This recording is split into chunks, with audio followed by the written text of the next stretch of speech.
Sân cắn phá chuối riêng phụ để cắn ra mù đi cần xe làm ô son không phạt về gầm thale xuôi cha cả rung sông về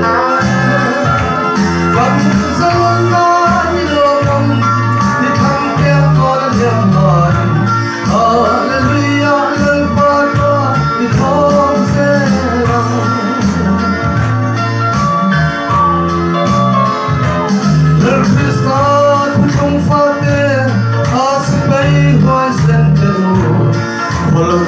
Swante avang alung ay sumboy alente Ramsen kong koy ruti Kofeli te diameke Nimelo makan lasay puitu Kang fana Ikan selang bosay honfate Ram thale sualsa karung sangke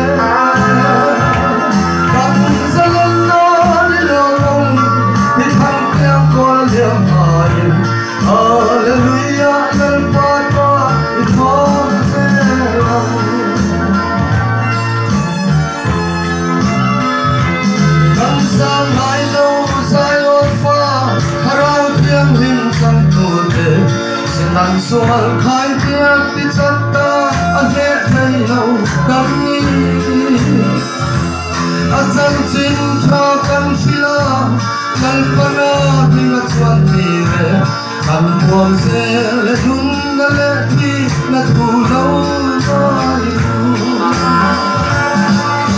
đi cần xe làm lỗ dài một phạt đề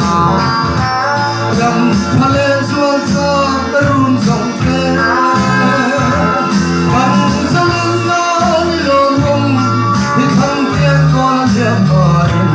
Hallelujah lên phát ra thì có xe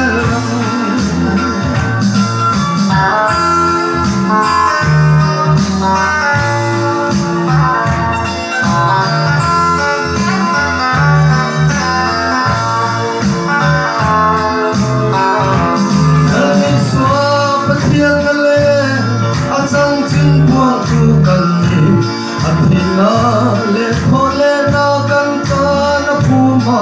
om te Sumian kui baptisa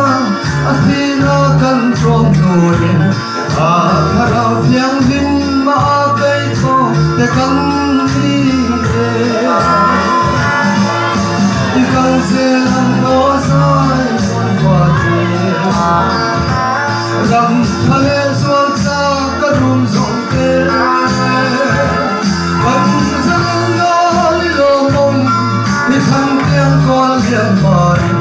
Hallelujah, lên phát ra ít thong xe lòng